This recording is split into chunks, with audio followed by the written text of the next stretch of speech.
¿Qué tal? ¿Cómo están? Los vamos a acompañar en nuestro viaje por el mundo. En este caso, empezamos con los datos actualizados sobre cómo está Colombia en su lucha contra el coronavirus. Y 10.735 nuevos casos. Llega el reporte oficial de la pandemia con datos del Ministerio de Salud y del Instituto Nacional de Salud para hoy, miércoles 5 de agosto, en el día 152 de evolución de este proceso en Colombia. Buenas tardes, Ronnie.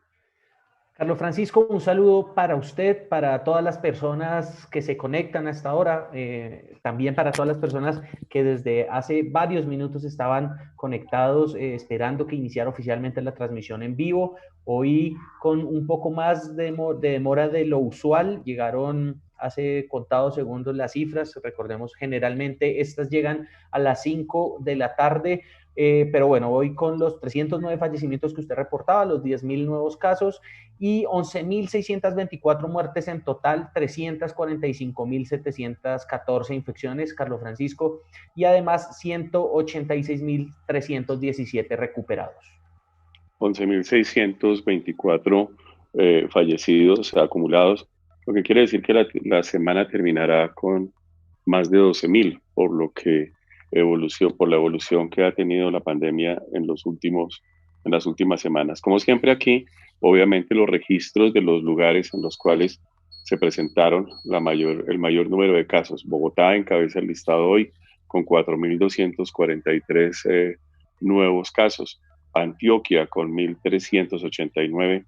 Valle, es impactante la cifra del Valle, 1.018 hoy, en un registro que pues desafortunadamente ha venido creciendo en los últimos días. Córdoba con 525 oficiales, ¿no? Porque tenemos unos reportes del gobernador. Cundinamarca 410, Santander, inquietante la situación de Santander, que se empieza a meter en estos primeros lugares. Santa Marta con 296, Barranquilla con 257 y ya muy abajo en este listado, aunque con casos todavía, Cartagena con 211 y Atlántico con 202. Mientras usted escudriña allí las cifras de recuperados y obviamente los casos activos, yo hago el cálculo aquí del porcentaje de positividad de las pruebas, Ron. Sí, Carlos Francisco. Otros datos que generalmente incluimos en este reporte, que son muy generales y ya para meternos en lo más específico, casos activos 147.049, retoma la normalidad en la variación. Estábamos hablando siempre de 5.000 casos nuevos diariamente. Ayer tuvimos apenas una diferencia de 100, 200 casos. Y ya sumamos hoy 147.059. El número de recuperados nuevos son 6.059 para 186.317 y muy importante también el número de las pruebas que ya había mencionado Carlos Francisco, 38.264 nuevas pruebas, Carlos Francisco. ¿38.000 qué? 264 nuevas pruebas. Ah, bueno, y otro dato, ¿no? El de los conglomerados, que no se nos pase, llegan un salto de nuevo, ya un poco podemos ver que, digamos, esa extraña variación que tuvo el reporte de ayer. Hoy tenemos 995 conglomerados, 42 más que ayer, ya casi 1.000 conglomerados en el país. Importante con respecto a las pruebas, que tiene una positividad con base justamente en los números que nos envían el Ministerio de Salud y el Instituto Nacional de Salud del 28,05%, es decir, casi la tercera parte de las pruebas son positivas, lo que definitivamente permite hacer algunas inferencias. Con los números que usted nos dice, Ronnie, bajo la premisa de que usted se mete allí con los fallecidos, cuáles son, digamos, las principales ciudades afectadas y después miramos exactamente cuánto tiene de retraso este reporte.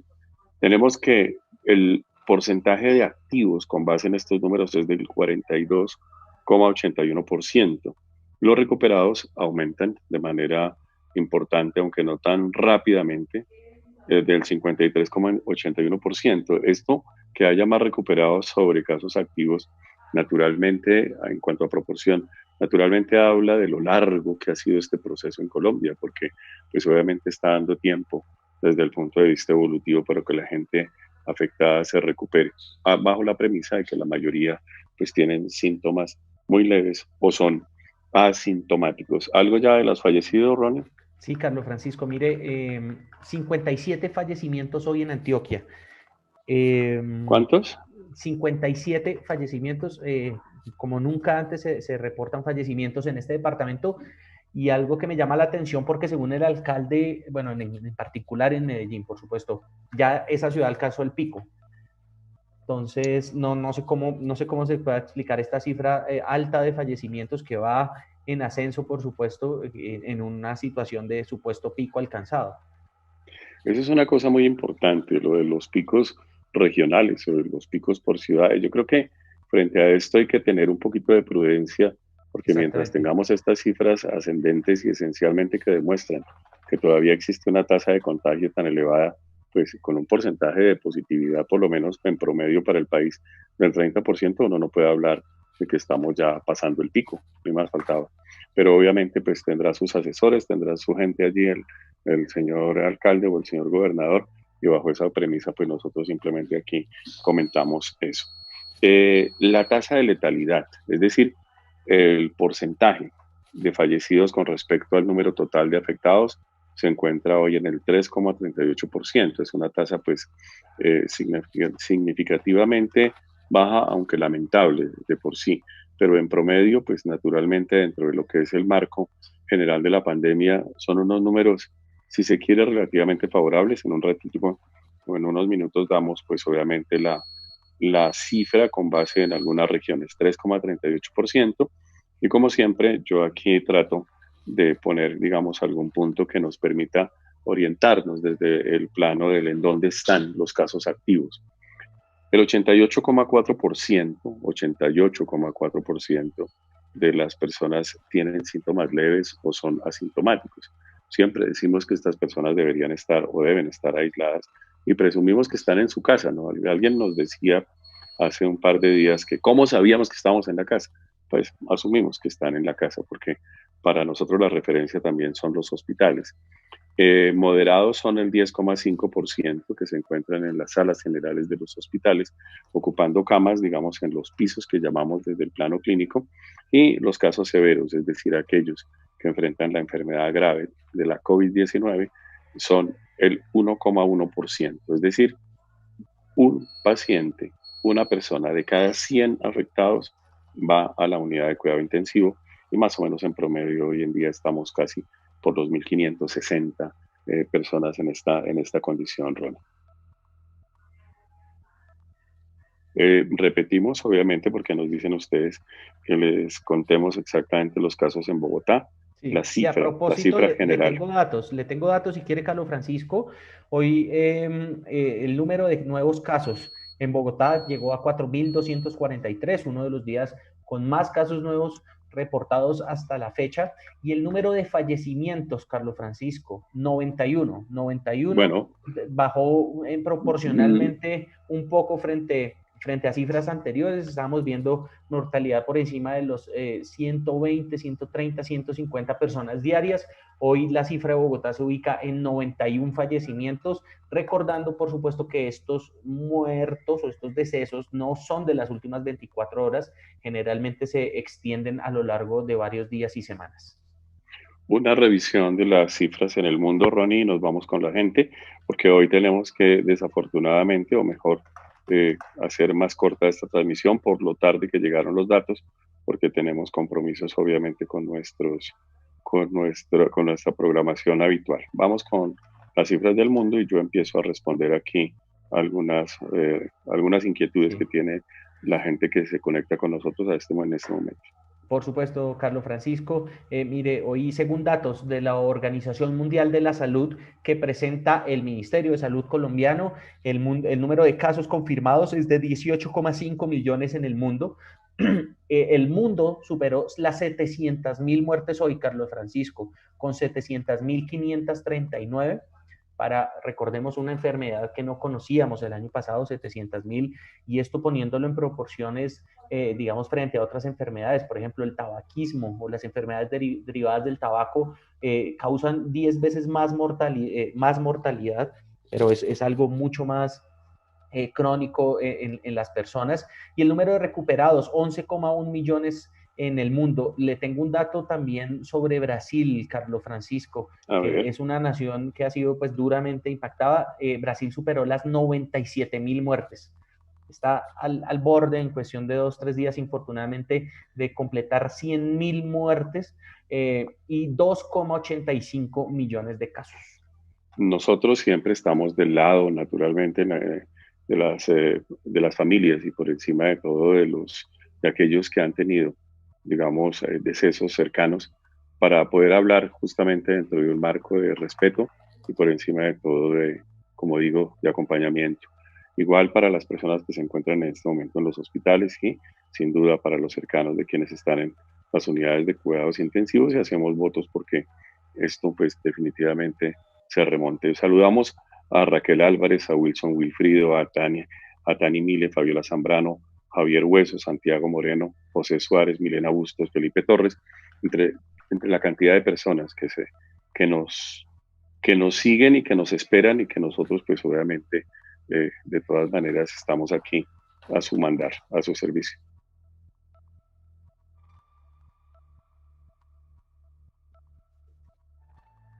Perfecto. Para todos ustedes, acabamos de dejar un link ahí en las plataformas por las que ustedes nos están siguiendo, para que hagan, digamos, una conexión con estas cifras de manera un poquito más tranquila después de que termine de que termine digamos, este espacio, esta charla que tenemos con ustedes, para que la revisen, hagan sus comentarios y por encima de todo se hagan a una idea mucho más cercana dentro del contexto esencialmente de las cifras. Nos dice José Suárez, perdón, nos dice Jesús, si a la gente nunca le están entregando resultados de las pruebas, ¿cómo están reportando estos datos? Pues la verdad es sobre las pruebas lo que pasa es que generalmente las pruebas positivas de una o de otra forma se entregan mucho más rápido, pero tiene usted razón. Creo que hay algunos elementos que vale la pena ahí retomar. Nosotros nos basamos en los datos que nos envía el Ministerio de Salud. Quiero saber cuál es el procedimiento para que para una persona confirmada como positiva. Básicamente, cuando se le hace a una persona un examen, Claudia Jimena, este examen, si es positivo, independientemente del laboratorio en el que se lo realice, tiene la obligación de reportarlo a través de una base de datos que está unificada justamente al Ministerio y al Instituto Nacional de Salud. Y allí básicamente se consolidan estos datos y nos los envían. María Angélica Ospina dice, buenas tardes, tengo una pregunta. ¿Qué pasa cuando a un paciente le toman la prueba COVID, la de la nariz, y el paciente tose o estornuda? El virus queda en el ambiente, ¿es posible contagiarse si luego uno entra a ese consultorio donde toman las pruebas? La verdad es que donde hay aerosoles y todos estos componentes, pues sin duda se ha demostrado que son, digamos, sitios en los cuales de una u de otra forma digamos, se concentra la mayor cantidad de virus. Por eso las personas donde se toman estas pruebas tienen que ser lo suficientemente cuidadosas, rigurosas en la aplicación de las medidas y naturalmente permitir que Sí. tanto las Carlos personas Francisco. que se toman allí como las personas que llegan justamente bajo sospecha, pues tengan la mayor protección. Dígame, Ron. Sí, algunos datos sobre mortalidad en las regiones, sobre las edades, por supuesto, A ver, eh, que nos da el análisis de esta tabla que nos entrega todos los días el Ministerio de Salud. Mira, hablábamos de 57 muertes en Antioquia, que es hasta ahora la cifra más alta en este departamento, de 21 en Bogotá, pero hay otras regiones que pueden tener un menor número de fallecimientos, pero que se tienen que mirar con preocupación, porque no, por ejemplo, no pueden tener una infraestructura hospitalaria suficiente para soportar tantos casos. Por ejemplo, Caquetá hoy vuelve a reportar muertes, 2 fallecimientos. Carlos Francisco, Putumayo, otras 6 muertes en Putumayo. Ayer estábamos contando más o menos cifras parecidas. Santander con 18 muertes, Valle del Cauca con 25 muertes, norte de Santander con 21 fallecimientos también, Carlos Francisco. Córdoba bajó un poco frente a otros días, 17 fallecimientos, y Tolima 8 también, podemos confirmar. Y por el lado de las edades, que es un dato al que le prestamos mucha atención, por supuesto, y es el que una niña de 12 años con hipertensión en Tubará Atlántico es la víctima mortal más joven del día. En este reporte de COVID-19 que hacen las autoridades, aparece un hombre de 26 años en Bogotá con obesidad, otro de 28 años también en Bogotá con obesidad, y por el otro extremo, en cuanto a edad, también 1, 2, 3, 10 personas mayores de 90 años, Carlos Francisco. Mario Yesid Lesmes nos pregunta que cuántos días seguidos debe bajar el número de contagiados para asegurar que pasamos el pico. No solamente es el número de contagiados, Mario Yesid, también hay otros parámetros.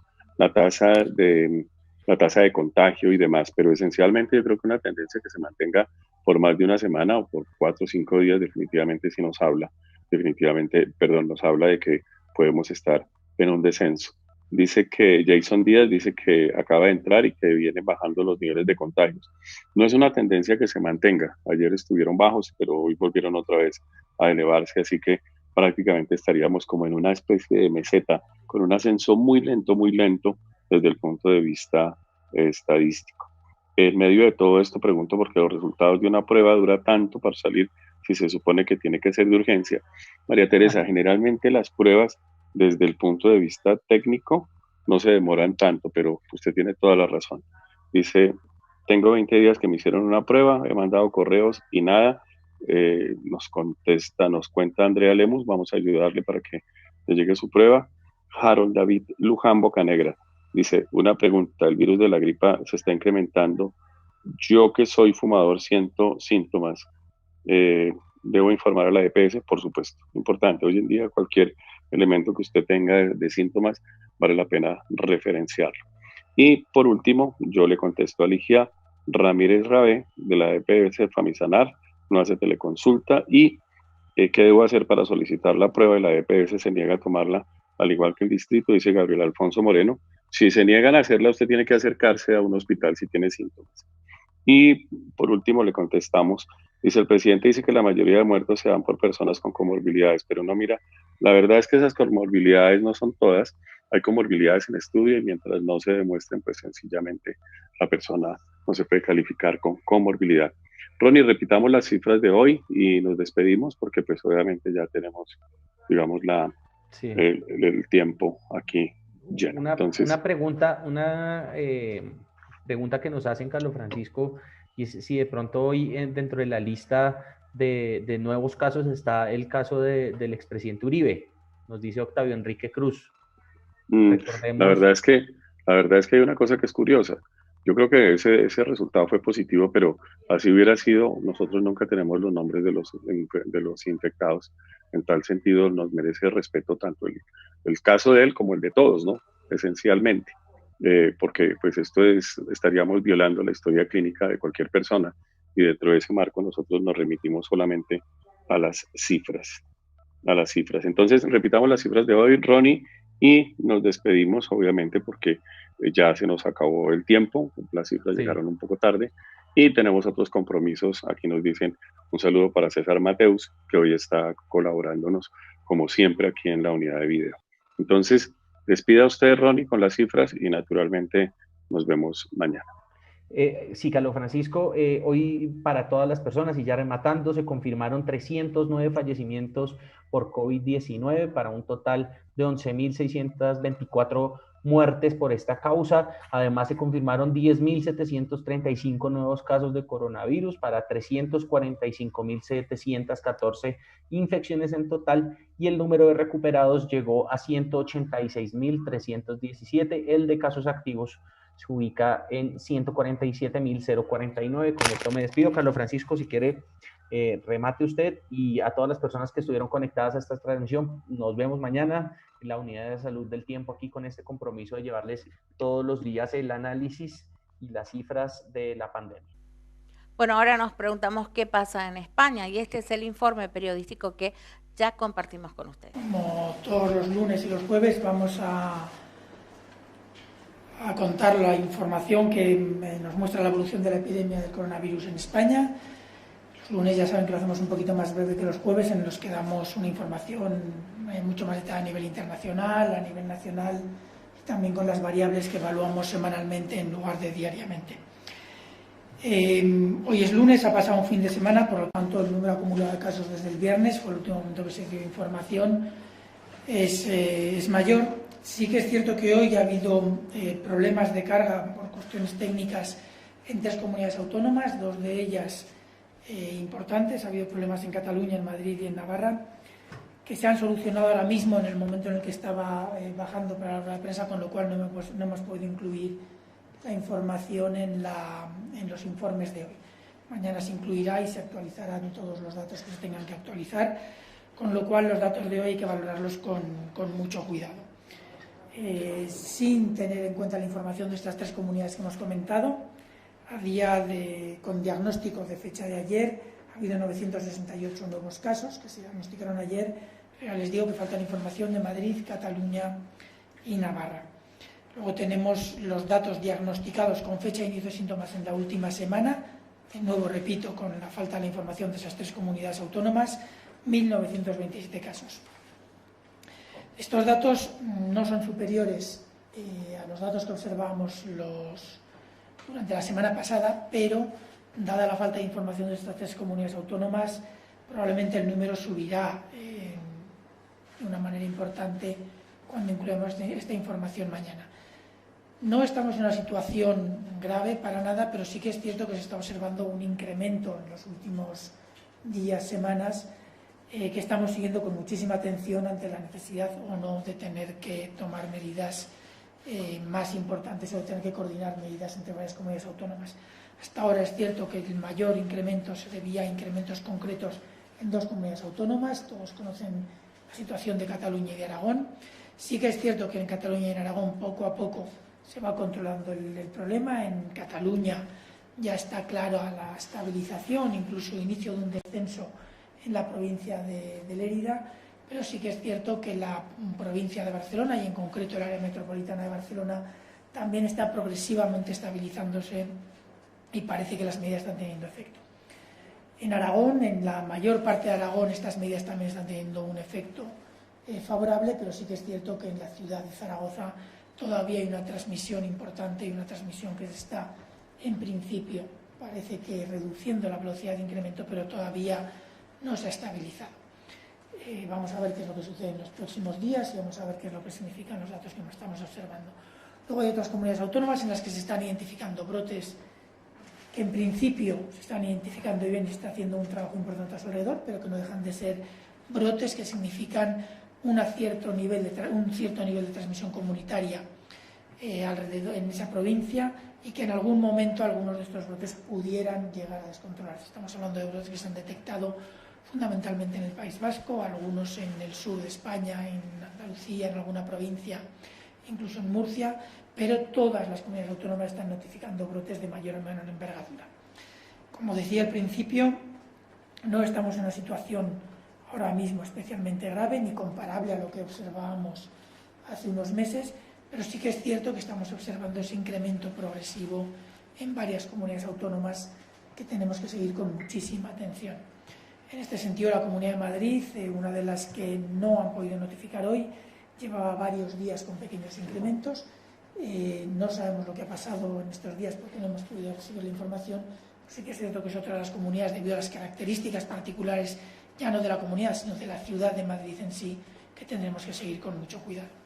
El número de casos asintomáticos sigue siendo muy alto, en torno al 60 o por encima del 60% de los casos notificados, lo cual es un valor favorable, implica que estamos detectando mucho.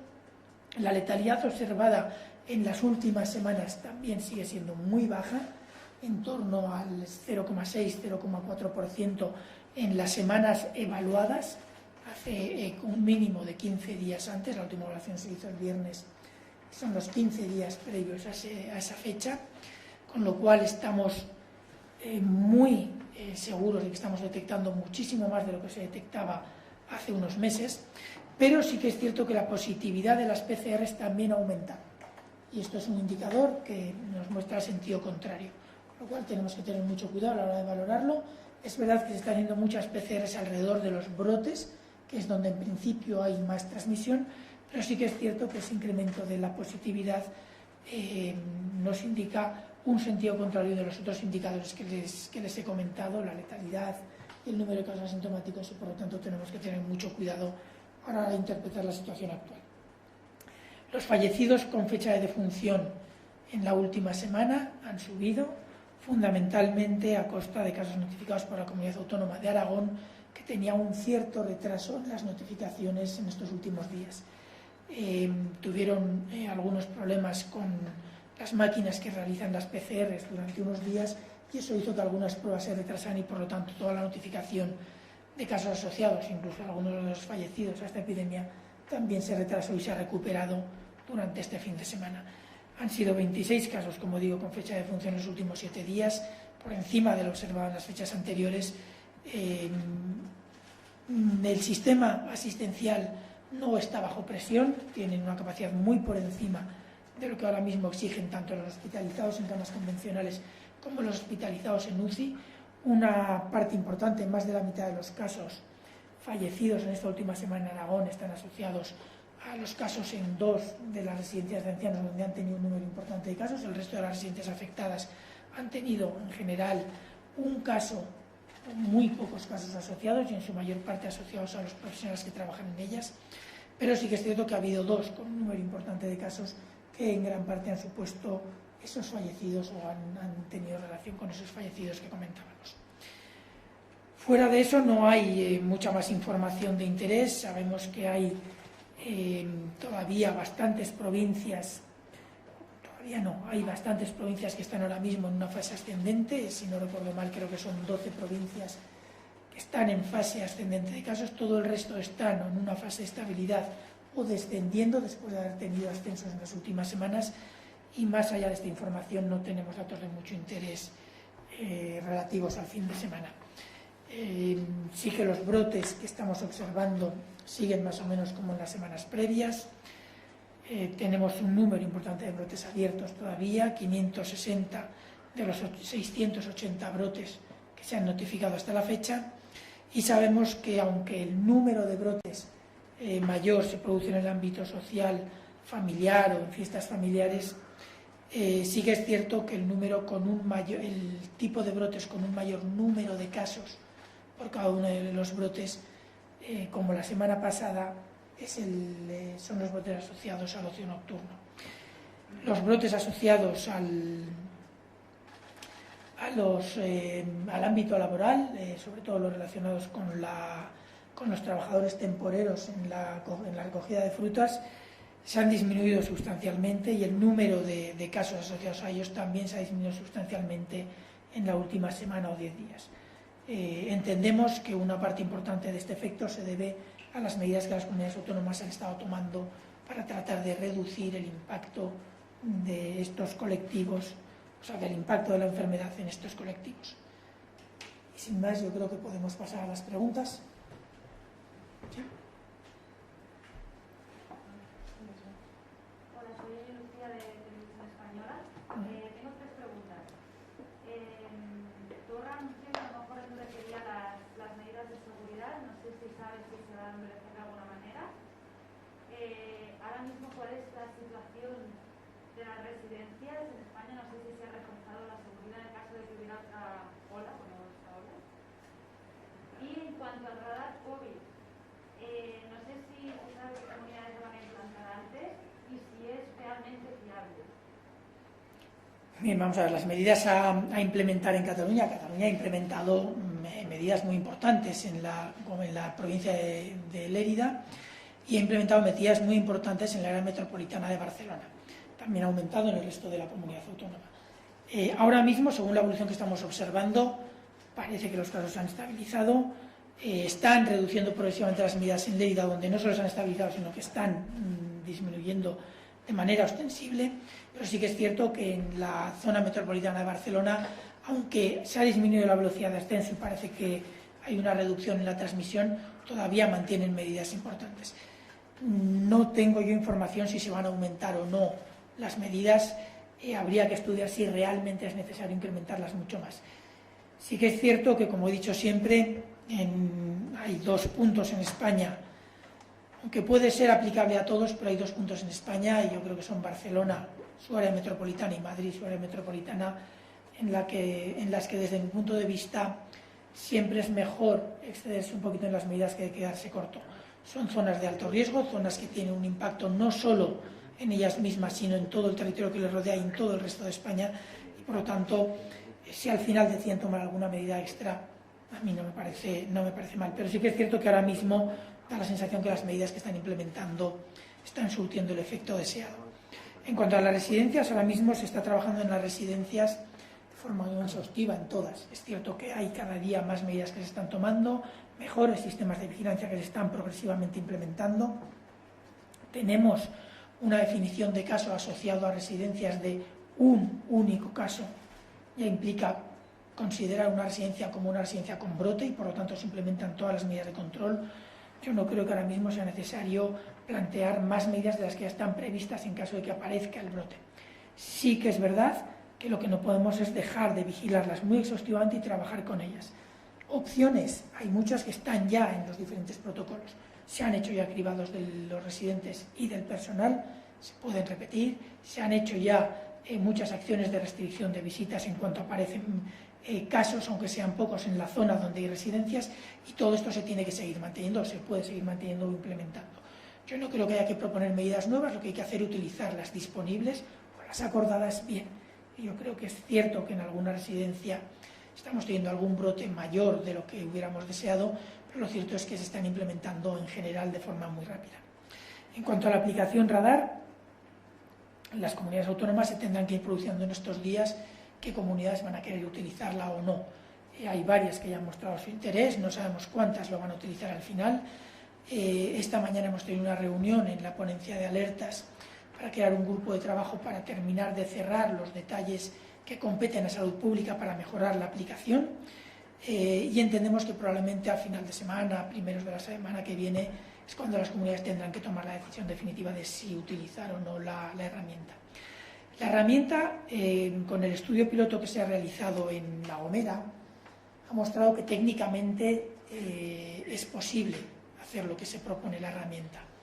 Es una herramienta en la que todos los aspectos tecnológicos funcionan relativamente bien, pero es cierto que se ha utilizado o se ha probado, se ha testado en una población, digamos, real, pero con unos condicionantes un poco artificiales. Una población muy pequeña, en una isla muy pequeña, en la que la introducción de los casos, al no haber transmisión en La Gomera, ha sido una introducción hasta cierto punto simulada de los casos. Es una población en la que se ha insistido en su uso, en la que se ha insistido en su descarga por parte de la población, y sí que es cierto que en principio ha funcionado, y ha funcionado aparentemente bien. Ahora tenemos que ver qué impacto puede tener o qué resultados puede dar en una población en una situación más realista. Y ese va a ser el siguiente paso con las comunidades que van a tratar de aplicarla de forma real en sus comunidades. Obviamente todo el proceso de aplicación de esta aplicación, de implementación de esta aplicación, se va a ir evaluando para ver realmente qué es lo que aporta. En todo caso, aporte un poco más o aporte un poco menos, este tipo de aplicaciones, este tipo de tecnología es lo que tenemos que ir desarrollando. Y esta es una oportunidad para desarrollarla. Esperemos que nos aporte mucho en el seguimiento y en el control de esta epidemia. Pero si no nos aporta para esta epidemia, es una gran oportunidad para conseguir que esta herramienta o herramientas como esta nos sean mucho más útiles en futuras situaciones. Y tenemos que aprender cómo funcionan y esta es una oportunidad única para hacerlo. Yo creo que va a haber varias comunidades que a partir de este grupo de trabajo que mencionaba que se ha creado esta mañana decidirán utilizarla y a partir de cómo vayan funcionando pues tendremos que ver la utilidad que tiene, cómo se aplica en otras comunidades y sobre todo cómo mejorarla de aquí en adelante. Más. Buenas, Carlos Gisbona de Aragón TV. Bueno,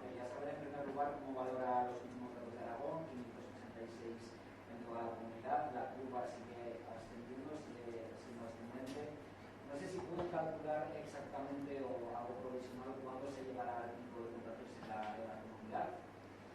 Y luego también la segunda pregunta, quería saber qué le parece que el gobierno autonómico extienda algunas limitaciones al ocio nocturno, las restricciones de horario al mundo de la hostelería en toda la comunidad. Lo está haciendo en algunas zonas, comarcas, pero ahora ya haciendo en toda la comunidad. Gracias. Bueno, Aragón, lo he comentado al empezar, los datos que tenemos, y a falta de los datos, como decía, de Madrid, Cataluña y Navarra, no son especialmente malos, porque sabemos que estamos detectando mucho más, pero lo cierto es que va progresivamente aumentando la incidencia a nivel nacional, pero también en Aragón. La situación en Aragón no es muy fácil de valorar porque durante la semana pasada hubo algunos problemas con las máquinas con las que se hacen los diagnósticos, las PCRs, y hubo algún retraso en la transmisión de algunos, en el diagnóstico de algunas de estas pruebas. Por lo tanto, tenemos que valorar con cuidado los datos de los últimos días para ser capaces de ubicarlos en el sitio adecuado y valorar correctamente la evolución temporal de los casos. Sí que es cierto que siguen en principio aumentando, pero también es cierto que ese incremento se va suavizando. Lo cual, a la espera, como digo, de poder valorar realmente qué significa o cuál ha sido el impacto de este retraso en la notificación y si no se producen más retrasos, podría indicar que o estamos ya en el pico o estamos o estamos muy cerca de él. No lo puedo asegurar, tendremos que tener mucho cuidado, pero lo cierto es que las medidas que se están implementando son importantes y tienen que tener un impacto. Son importantes, pero se están implementando también en poblaciones en las que no es fácil mantenerlo. Son poblaciones con condiciones de vida sociales complicadas, con necesidades económicas complicadas, para las cuales no es fácil implementarlas. Eso requiere un esfuerzo adicional a las autoridades de Aragón. Como digo, yo creo que si no hemos llegado, no debemos estar muy lejos de este punto de inflexión en la transmisión, pero tenemos que valorarlo en los próximos días. En cuanto al ocio nocturno, ha incrementado las medidas en el ocio nocturno, como otras comunidades autónomas. Si recuerdan lo que he dicho hace un momento sobre los brotes, es cierto que hay brotes producidos en diferentes ámbitos, pero sí que es cierto que los brotes producidos asociados al ocio nocturno, tanto a los locales de ocio nocturno como a otros tipos de ocio nocturno, como pueden ser botellones, etcétera, que los botellones, no recuerdo bien, pero si no me equivoco, creo que son ya ilegales de por sí, son los que producen los brotes con mayor número de casos y sobre todo los que tienen un riesgo de hacer una diseminación en la población más amplia, porque implican a gente de múltiples puntos del territorio del que se esté hablando, y además gente que luego se va a insertar en sus propios grupos sociales por el día con el riesgo de transmisión que eso supone. Con lo cual, el ocio nocturno, y lamento tener que decirlo, porque obviamente a las personas que viven de él no les interesa nada en este tipo de restricciones, pero el ocio nocturno ahora mismo es uno de los riesgos a los que nos enfrentamos y hay que tomar las medidas adecuadas. Las restricciones, por otro lado, no son permanentes, son restricciones durante el periodo que sea necesario hacerlas para controlar la transmisión, y a partir de ahí, con las medidas de precaución adecuadas, entiendo que se podrá volver a abrir. Pero ahora mismo, el que Aragón tome estas medidas, pues, como digo, en muchas ocasiones son medidas valientes porque tienen un impacto socioeconómico importante, pero al mismo tiempo esperamos que vaya a tener un impacto en la transmisión suficientemente importante como para que su duración sea lo más limitada posible en el tiempo.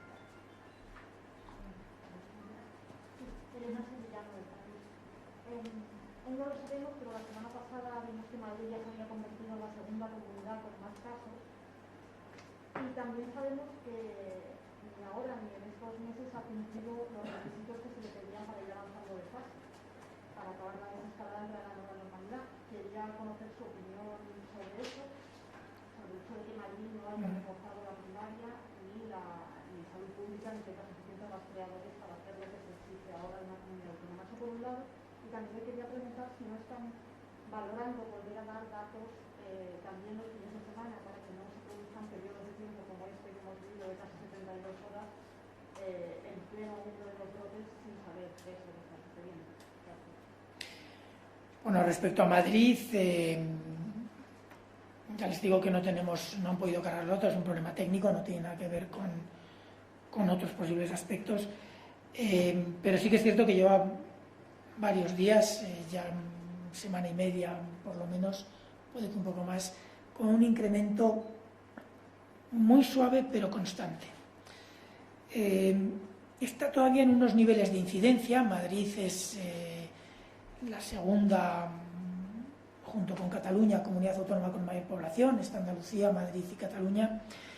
Y por supuesto que un incremento del número de casos, si valoramos por el total de la población, no es excesivo, pero, como hemos dicho en muchas ocasiones, la situación en Madrid, sobre todo Madrid capital, que es donde más incremento de casos se está observando, y en Cataluña capital, son dos puntos de una especial sensibilidad.